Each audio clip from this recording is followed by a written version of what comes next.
My family lost several millions of dollars over the last couple of generations, and yet we have managed to weather the economic and political uncertainties. And here are a few things I was taught as I was growing up. When most people think of wealth, they think about hand-me-down savings and investment pots. And in fact, economics will tell you the way to increase your savings is to improve your income or reduce your consumption, or a bit of both. But most people, in my opinion, obsess too much about reducing their consumption. I think the more effective strategy is in actually improving your income. And economics would tell you that income or output is driven by land, labor, and capital. The three things that we have as a society fought over in the last few centuries. Think of feudalism, think of slave trade, think of capitalism. However, not all land is created equal, not all labor is created equal, and not all capital is created equal. And families that have weathered the economic and political uncertainties have learned a thing or two outside the economics textbooks to keep their wealth going through the generations. So here are 5 lessons that I learned while growing up, and one thing I was taught to avoid like the plague. The first one is invest in your education. I come from a family of academics who really valued education. There are so many people out there who would invest in stock, real estate, land, and whatnot without doing analysis, without understanding the future potential that this piece of land holds, that this stock holds, that this business holds.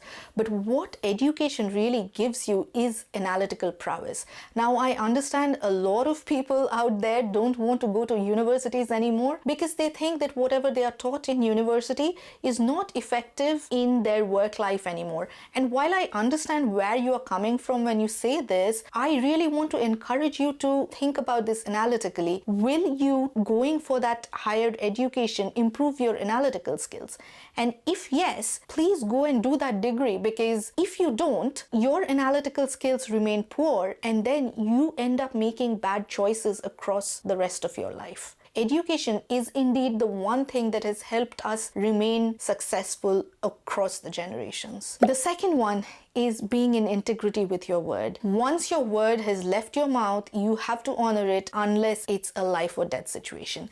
And this used to really annoy me when I was a child, when I used to see my dad not getting coaxed by emotional children asking for something. But what it really has inculcated in me is this sense that your word is your promise. Whether or not you sign a contract or not doesn't matter. You are as good as your word. When as a parent you do that over and over again, you teach your children to be in integrity with their word. And that means when they realize that, they start honoring their own word, they become a safe pair of hands for the rest of the society to shoulder their responsibility. And that builds wealth. The third is impeccable work ethic. I saw my mom and dad have an impeccable sense of work ethic through their working lives and beyond. And that has inculcated in me a very strong sense of work ethic that I sometimes struggle to switch off from work even on sick days. And I have worked with people over the years who have had impeccable work ethic and who haven't had any work ethic.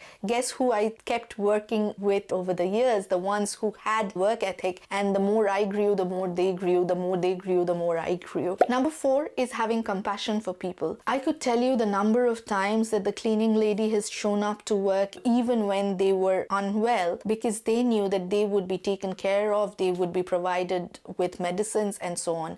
And that is something that I have learned from my family. Take care of people and they'll take care of you. So I know in economics they say your control over labor is what matters. But in reality, what I have found is your compassion for people, to serve them when they need your help and support the most, is what matters. You help the people, they'll sort you out when you need help. Number 5 is self-reliance. In fact, I remember even as a 17-year-old, I was self-assured that I will always be okay in life because I can put my skills to use and make money for myself through the rest of my life. And this was not the promise of a savings or an investment pot. This was really the skills that I had developed developed till that point in life that I could then use through the rest of my career to make money. And if you want to teach one thing to your children, teach self-reliance, because the moment they realize that the buck ends with them, they are the creators of their own destiny,